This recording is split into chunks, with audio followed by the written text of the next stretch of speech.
Pinerwisyo rin ng baha ang ilang motorista sa Maynila kaninang madaling araw. Balitang hatid ni Jomar Presto.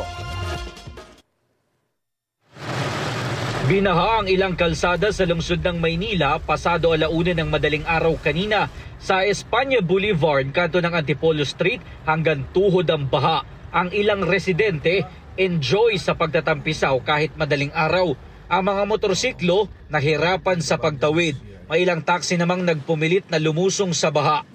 Ganyan din ang sitwasyon sa ilan pang bahagi ng Espanya Boulevard.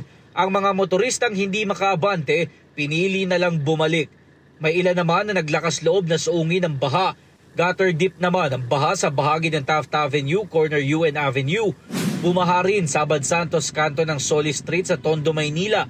Halos walang makadaang sasakyan kaya ang ilang residente naglakad na lang. Inabot na mahigit 20 minuto ang malakas na ulan. Ayon sa Pag-asa, ang pag-ulan ay dulot ng localized thunderstorm na nagpaulan din sa iba pang bahagi ng Metro Manila at ilang karatig lalawigan. Jomer Presto nagbabalita para sa GMA Integrated News. Kapuso, alamin ang maiinit na balita. Bisitahin at mag-subscribe sa GMA Integrated News sa YouTube. Sa mga kapuso abroad, samahan niyo kami sa GMA Pinoy TV at sa www.gmanews.tv.